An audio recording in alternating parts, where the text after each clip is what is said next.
Welcome to our video series on donor-advised funds. These are special type of investment accounts that qualify for charitable tax deductions. The main issue that's come up is ever since they changed the tax laws back in 2017, 90% of taxpayers that file tax returns here in the U.S. are no longer able to capture a tax deduction for their charitable contributions. And by establishing these types of accounts, they are now able to recapture that benefit. So in this video, we're going to cover what donor advised funds are, how they operate, how you make contributions, how distributions make it from these accounts to your charity, what are the fees that are associated with these accounts, what are the investment options, and what are the advanced tax strategies that we have our clients using by utilizing these donor advised fund strategies.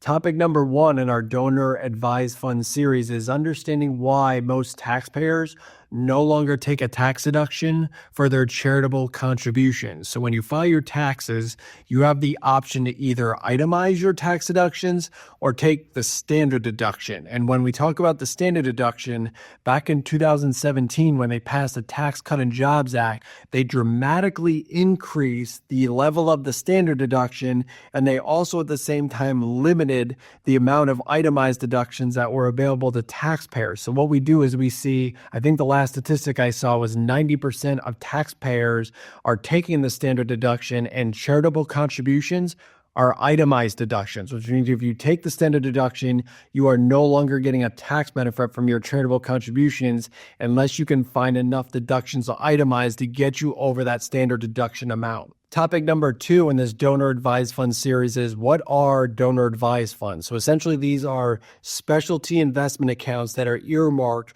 for charitable giving. You make contributions to the account, you hopefully receive a tax deduction for those charitable contributions. It's invested, so you get to choose how the account's invested, so it appreciates in value, and then you can send money to your charities of choice for many, many years into the future from that donor advised fund account that you have created. Now, there are special sponsoring organizations for these type of accounts. Not just anyone can offer a donor advised fund. The two main that we know that are out there right now are Vanguard and Fidelity. While most people know those names, and those are for-profit investment houses, they have actually pieced out a not-for-profit arm within their organizations for the sole purposes of offering these donor advised funds to investors. Topic number three in our donor advised fund series is understanding why people contribute to these donor advised funds to capture this charitable tax deduction. And it's all about grouping your charitable contributions into one tax year so you can itemize. As I mentioned in one of the earlier series, taxpayers can either elect a standard deduction, in which case you get nothing for your charitable contributions, or you can elect an itemized deduction. But in order to itemize, your itemized deductions in total have to be more than the standard deduction amount. And for single filers in 2024, the standard deduction amount is $14,600. For married filing joint, it's $29,200.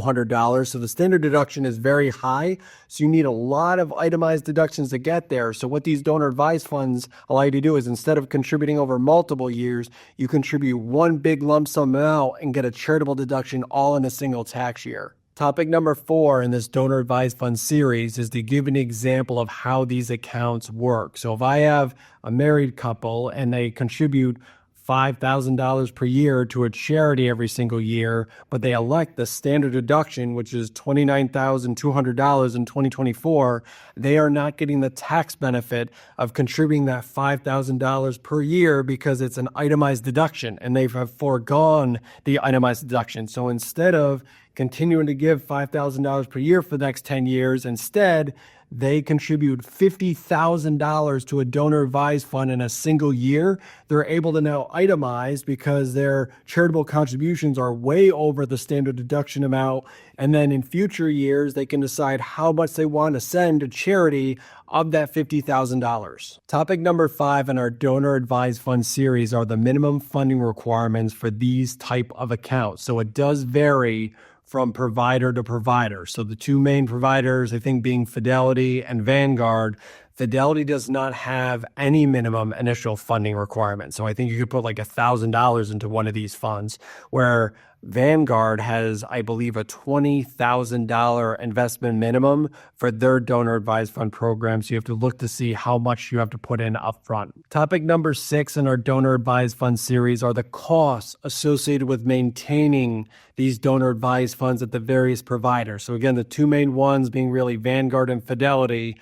Last time I looked, both of them charge an administrative fee of around 60 basis points or 0.6% per year. And that's the fee that they take for maintaining their not-for-profit entity that they use to sponsor these type of accounts, for processing contributions, distributions, issuing your statements, maintaining that investment platform that your account is invested in. That is that annual fee that they charge. Topic number 7 in our donor advised fund series is understanding how money makes it from your donor advised fund account to your charity of choice. So essentially you fund this account with, let's say, $30,000. It's in there, it's invested, it's working.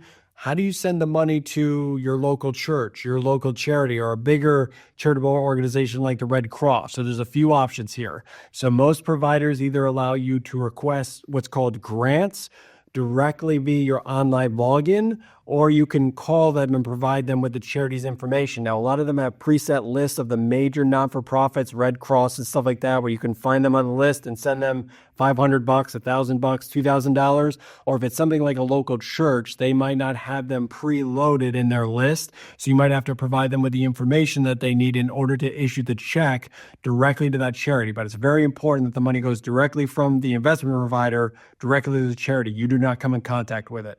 Topic number 8 in our donor advised fund series is the annual grant requirement depending on the program that you have selected, which means the amount of money you are required to send to charity every year. So you put, let's say, $30,000 in an account. Some programs require you to send a minimum amount to charity every single year. Like I believe Fidelity's program, it's just $50 a year. It's not a huge amount, but they say, hey, each year you have to make a grant to a charity of at least $50. I think for Vanguard, it's like a multi-year where they say, hey, over a 3-year period, you have to make grants of at least something like $500. So the amounts are not large, but they just want to make sure each year or every number of years you are giving a charity with that account. Topic number 9 in our donor advised fund series is understanding that the contributions that you make to these types of accounts are irrevocable, which means once you have made the contribution to this charitable account, you cannot change your mind and decide to take it back, which makes sense because you've essentially potentially realized a tax benefit, a tax deduction for making that contribution. There's no way to really reverse that. Once the money is in your donor advised fund, at that point, it has to be sent to a charitable organization. Topic number 10 in our donor advised fund series are the investment options that are available in these type of accounts. So most of these programs are self-directed investments, which means Vanguard, which is one of the programs, may have a list of investments you can choose from. Fidelity has a list of investment menus you can choose from, but you can decide to be conservative with these accounts. You can decide to be aggressive. You can be in a 60-40 stock to bond portfolio. It's completely up to you, but the advantage of being able to grow this money while it's there is it just creates more money that you can give to charity down the road. So if I fund this thing with $30,000 and I invested in, let's say, a 60-40 stock to bond portfolio and it earns returns, that's money, one, I don't have to pay tax on from the gains because it's within that charitable trust account. But at the same time, I get to give more to charity from the investment returns that are being produced from the account. Topic number 11 in our donor advised fund series is understanding what happens with the remaining account balance when the owner of that account passes away. So there's a few options here. So number 1 is the money still has to go to charity. It doesn't go back to anyone like your estate or anything. It has to go to charity, but you could list charities as almost beneficiaries in the account where it's like, hey, I've got 4 charities upon my passing, 25% goes to those charities. The second is you can designate successor owner or successor controller of that account that maybe your spouse or child can step in. They take over the account balance and then they can direct the money to their charity of choice. We did ask the question that if people have multiple kids and each child has a different charity that they favor, some platforms will then split that main donor advised fund into separate donor advised accounts for each of the kids, and then they can just give to their charities of choice. Topic number 12 in our donor advised fund series is deciding what you want to fund your donor advised fund account with, whether it's with cash or whether it's potentially with appreciated securities, which sometimes can be more beneficial. So cash is easy. I take $40,000 and I fully fund this donor advised fund and hopefully capture the tax deduction. On the appreciated security side, let's say I have a brokerage account of Fidelity, and then I set up this donor advised fund at Fidelity. I can take a stock that has appreciated a lot in value. Let's say I bought Apple for $10,000 and now it's worth $60,000. If I sold that in my brokerage account, I'd realize a capital gain. But if instead I transfer those Apple shares from my brokerage account directly to my donor advised fund, I get credit for the fair market value of that holding, potentially capturing a tax deduction based on an amount, but I avoided having to pay tax on that unrealized gain that was built up in that holding. Topic number 13 in our donor advised fund series is understanding the charitable tax deduction limits depending on whether you make cash contributions to your donor advised funds or whether you give appreciated securities, which we talked about in the last topic. So with cash contributions to donor advised funds, you are limited to taking a deduction up to 60% of your AGI, or adjusted gross income, for the year. So if your AGI is $100,000 and you make a cash contribution to one of these donor advised funds, you're limited to taking a deduction of $60,000. If you make a gift with appreciated securities into your donor advised funds, the limit is 30% of your AGI. So same example, you make $100,000, you gift appreciated securities, you are limited to a $30,000 charitable deduction for those contributions. Topic number 14 in our donor advised fund series is understanding that these type of accounts are not for everyone. In order for these accounts to make sense, usually the charitable contributions each year or the charitable intent have to be large enough to really capture that big itemized deduction. If I have someone who's just contributing $2,000 per year, even if they were to put the next 10 years worth of contributions into that account for like $20,000, they still might not have enough itemized deductions to hurdle the $29,000 200 standard deduction for a married filing joint. So they're still not capturing the tax deduction. Those contributions really have to be large enough. And also that individual has to be in a high enough tax bracket where it makes sense to create more tax deduction. If I have a retiree that's only showing $50,000 a year, one, their contributions will be limited, and two, they're already in a very, very low tax bracket. Topic number 15 in our donor advised fund series is understanding the clients that this works really, really well for from a tax strategy standpoint. So any client that has an anomaly, very, very high income year, sometimes it makes sense to establish one of these donor advised funds to capture that big tax deduction. An example would be like a business owner. The business owner sells their business, they get a few $1,000,000 worth of income, which is abnormally high for them. They're searching for every tax deduction they can find. If they're already giving, let's say, $10,000 a year to charity, they plan to keep doing that.